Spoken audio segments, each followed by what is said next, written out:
أعوذ بالله من الشيطان الرجيم. Bismillahir Rahmanir Rahim. This is Chapter 9, Part 2 of How to Be a Happy Muslim Insha'Allah. Chapter 9, Part 2. Remembering to be grateful, patient, and to learn. Another important point of discussion is patience. Why does the Quran repeatedly tell us to be patient? Well, it's because we don't always get what we want in this life. Things don't always go our way. The beauty of this is that being patient is also a way to worship and get closer to Allah. The Prophet said, "How excellent the affairs of the believer! His affair, all of it, is good for him, and this is not the case with anyone except for the believer. If prosperity comes to him, he is thankful, and if adversity falls on him, he perseveres patiently. So it is all good." This hadith is recorded in Sahih Muslim. When something hurts your feelings, or if you are going through a rough time, try to think of a solution. If you cannot think of one, just be patient and trust in Allah. Trust that He will reward you for your patience, and ask Him to help you. Nay, seek Allah's help with patience and prayer, and most surely it is a hard thing except for the humble ones. Holy Quran, Chapter 2, verse 45. Happiness hints. Number 1. Gratitude and patience are the two states of the believer. Number 2. Come to the realization that you are always lagging behind in the gratitude you should be feeling towards your Creator. The second verse at the beginning of this chapter is, "If you give thanks, I will give you more." Chapter 14, verse 7. If you want your life to improve, you must be thankful for what you have now. You will not receive a better life as long as you are not thankful for what you currently have. Allah is giving us a heads up for having a better life. Do you want more goodness in your life? Then be thankful for the goodness you already have. Living a life of gratitude means you are living from a higher truth.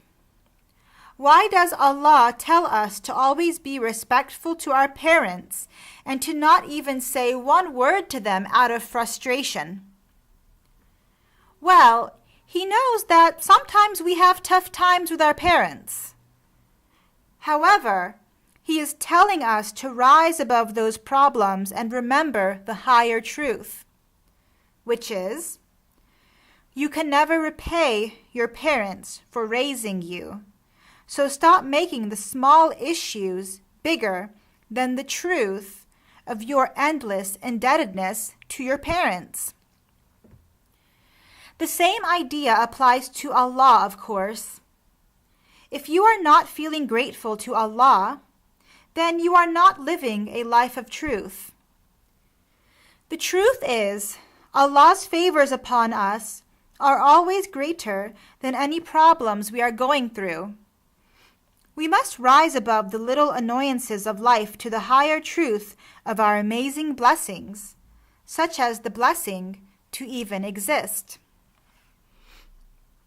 Contemplate the blessings of Allah that we take for granted, such as our taste buds that give us pleasure when we eat food, the scenery that delights our eyes, our hearts that beat automatically, our food that is digested automatically, etc. How you reach the state of living by this higher truth may be different for different people. Personally, I first recognize in myself when I am not feeling grateful. If I'm not feeling inner peace and gratitude, then I'm not feeling grateful. This doesn't mean that we ignore outside events. It means that we always maintain an inner underlying state of calm, inner peace, and gratitude. That underlying state is not supposed to go away. From that base state, we choose how we want to feel on the surface. So, I recognize when I am not feeling inner peace and gratitude, and then I literally raise my state by feeling grateful for the fact that I know that my blessings are always greater than my problems. You will feel clearer, happier, and more peaceful. That mental fog disappears. This is a skill that I hope this book will teach you, Insha'Allah. The next verse at the beginning of this chapter states, "It is He who has created you from dust, then from a sperm drop, then from a leech-like clot, then does He get you out as a child, then lets you grow and reach your age of full strength, then lets you become old, though of you there are some who die before, and lets you reach a term appointed, in order that you may use your reason."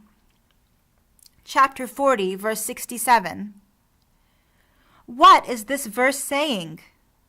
It is saying that we are supposed to learn from our experiences.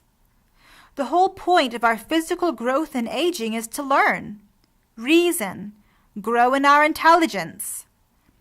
Please learn from your life, because life is one big university. When you go through an experience, ask yourself, what are some hypotheses or lessons that I can gain from this experience? Then hold on to those lessons and refine them and add to them. Nothing that happens to you is in vain. Many times, we focus on the hurt from our past experiences instead of looking for ways to learn from our experiences. Please make a choice to learn and not to feel hurt. Ask yourself, what can I learn from this experience? Happiness hint: view life's difficulties as opportunities to learn and to grow. You will feel more empowered.